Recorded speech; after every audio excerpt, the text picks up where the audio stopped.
Ken Trahan with West St. John head coach Brandon Walters. And coach, a state championship, it's a special accomplishment. You're still reaping the benefits from that, and I'm sure that everybody that supports the program are still reaping the benefits. Yes, sir. It's been a great year so far, coming off of last year's season, but we're geared up and ready to go. We're trying to put last year behind us, so to speak, but take the good things that we've learned from this season and try to utilize those things going in forward. You have a great sense of the history here, of course. And the goal is obvious, to win it again. That happened in 2003 and 2004 when they won consecutive state championships here. Yes, our kids are pretty excited. The coaching staff is pretty excited, and that's the buzz around the school. Of course, it's a lot of pressure, but we're used to it and playing under the bright lights, and look forward to the season. We're ready to go, and it's going to be a challenge. I won't, kid myself into think it's going to be easy. But if our kids come to work and we work hard and prepare, I think we'll have a good chance at doing it again. Really good nucleus returning of outstanding players. Start on offense. Your running back position is as good as anybody has. Yeah. Two kids that are extremely accomplished and obviously were a big key to your success last year. Talk about them. Yeah, those two guys are some monsters, man, and we take pride in being able to pound the ball and run the ball with those two guys, and they put up some really good numbers last year, and we look forward to some of those same things this year. We have a young offensive line, one returning starter back in the senior Ron Robinson, but those younger guys, they're big and they can play. They've got a lot of good looks last year, and had an opportunity to play in a mini game, so they're ready to go. You had a young quarterback last year. He had to grow under fire against good competition, and by the end of the year, you saw a product that was different than the one you saw earlier. Yeah, and he's still young. He has those spots, every other day or week or so where he reminds you of his age. But he's a good kid, and he wants to learn. He's competing. He's had a really great summer, and we've just seen him progress really well. And we're looking forward to seeing him do some better things this year.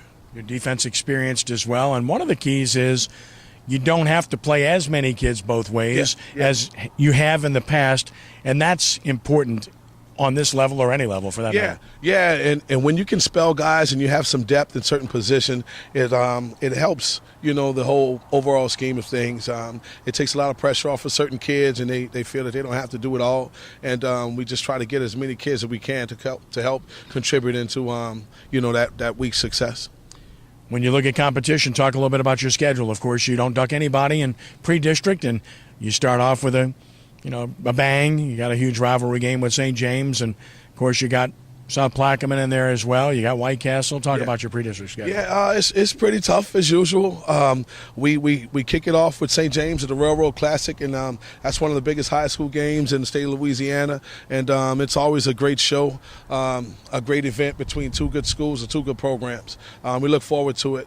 We have South Plaquemine. We have to go down there and take the ride with them. They're always competitive with us. We've been playing them for the past 2 or 3 years.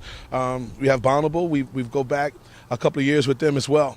We're playing Plaquemine. We had a good battle with them, went down to the nails, to the end, and they kind of got us at the end. But we're looking forward to going back there and have a much better showing and be more competitive against them as well. And then we close off the pre-district against White Castle. And those games, those losses at Plaquemine and St. James last year, last quarter and last second type losses, they really built your character, made you better, right? Yeah, it just makes you more hungry, man, and we see it's right there. And I tell the guys, just snatch it off the table, if you want it. And, those games like that, it makes it a little more special going back into the next season, and it gives you something to look forward to kind of compete against, especially when you have an opportunity to play those teams again. And then district play this year, talk about what to expect. Yeah, our district is wide open, with the likes of Homer Christian, Covenant Christian, Varnado, St. Martin Episcopal. All of those teams have some really good teams, some good athletes on their squads, and we know that we're going to get everybody's best each and every week. So,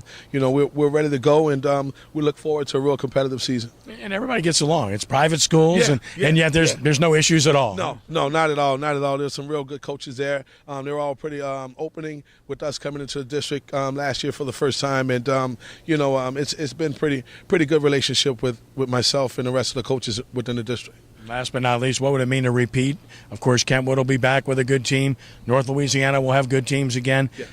The competition statewide, and then what it would mean to repeat. Oh, it would mean the world. It would mean the world, and it just would be another opportunity to solidify West St. John as a viable program within the state, and it would just mean the world for the kids and the community, our staff, and just another notch, to kind of shoot for, another target, another goal to set in front of us, and we're just going to fight and claw at it, and hopefully we'll be successful in the end. As a former coach here used to say, go River Parish football, right? Yes, sir. Yes, sir. We'll make it exciting this year, and the Rams are coming. Thank you, Brandon. Thank you. Thank you. I appreciate it.